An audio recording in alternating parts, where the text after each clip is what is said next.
গণতান্ত্রিক রাজনৈতিক দলগুলোর শত্রুকে ডক্টর মোহাম্মদ ইউনূস, বিএনপি শত্রুকে ডক্টর মোহাম্মদ ইউনূস, আওয়ামী লীগের শত্রুকে ডক্টর মোহাম্মদ ইউনূস, ইন্ডিয়ার শত্রুকে ডক্টর মোহাম্মদ ইউনূস। ইউনূস হটাও। এই মুহূর্তে ভারতের আর কোন রাজনীতি বাংলাদেশে নাই, ইউনূস হটাও।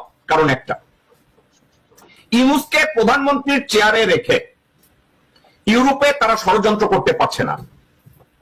ইউনূসকে তারা প্রধানমন্ত্রীর চেয়ারে রেখে তারা আমেরিকায় কোনো ষড়যন্ত্র তৈরি করতে পারছে না, সাউথ আমেরিকায় কোনো ষড়যন্ত্র করতে পারছে না, মিডল ইস্টে কোনো ষড়যন্ত্র করতে পারছে না। এখন ইউনূসকে আবার সামনে রেখে এমন কোন চুক্তিও স্বাক্ষর করাতে পারছে না যে চুক্তিতে হাসিনা যেভাবে চোখ বুঝে নিজে এবং লোকজনদেরকে দিয়ে $225 মেট্রিক টন কয়লা $481 কেনার চুক্তিও ভারত করাতে পারছে না। আরো একটা সমস্যা ইউনূসকে নিয়ে,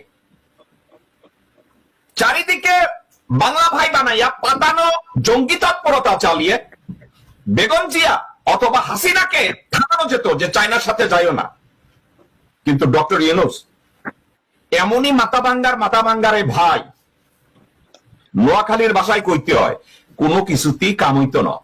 ডক্টর ইউনূস যদি চিন্তা করে সে যাবে, সে যাবে।